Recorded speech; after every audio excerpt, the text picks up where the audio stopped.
All right, so I'd like to just spend a few minutes hearing from you ways in which you think you might be able to use this, and what about it do you think would work well? Well, one thing about TAGTeach is its specificity. I think that being really specific about one particular behavior that's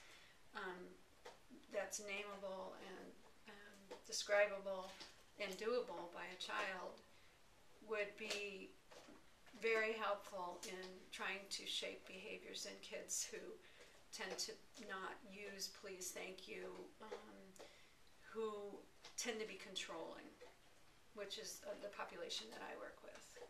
So controlling children will not say, please, may I? They will just say, give me that.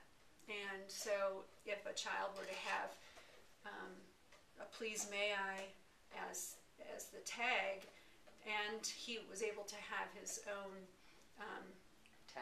tagulator, it's self-rewarding just to be able to pull one of the beads every time he says it. And the thing with these kids is that their self-esteem is so low, they feel a lot of shame. And so the littlest thing that they can be feel good about, even if it's saying please, will boost their self-esteem immediately. And it's what I try to get parents to say, well, thank you for saying please as a tag, but it gets kind of old for parents, and it doesn't involve the child enough. So this involves the child in his own, basically, congratulations for doing something right. So I think it worked very well. One of the things that they talk about is to keep you and I out of the conversation, because we were talking about controlling. It's also a way, you should do this, I feel that you should, and we want to replace that with in the moment that the child does the behavior that you're asking for, at that moment, they get rewarded with the acoustical guidance. They know without any judgment of, hey, great job, right? Which is just as bad as you missed it, you need to do it again. Yeah. So this just kind of solidifies that. Right. And particularly with these kids, if you do say great job, their shame is so huge that they will not agree with you inside, and then the behavior will increase. The bad behavior will increase.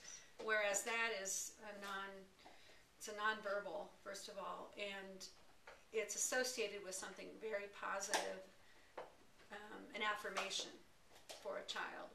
And so that tone itself, that click tone, is very applicable then for almost anything the parent would like to tag that day. Now, can you think of an instance where the child could tag the parent? So that it levels the playing field a little bit. Right. Well,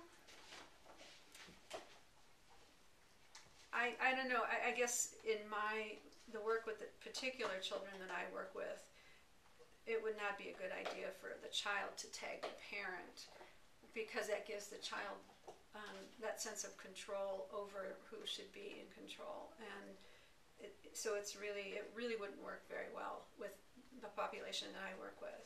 I could see, however, in relationships that are more functional to begin with, that might be something fun between a parent and a child. Well, I appreciate that, because I always know there's an indication and a contraindication. Right. And it's nice to know with the group that you're dealing with that really wouldn't be helpful. Right. Good.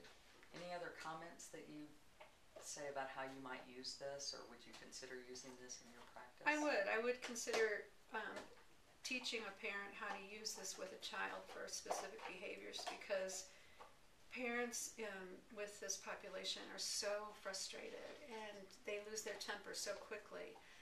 If we could get them to concentrate on the positive and start to ignore the negative, that whole feedback cycle is very positive for the whole family. So I could definitely see using it. All right, thank you.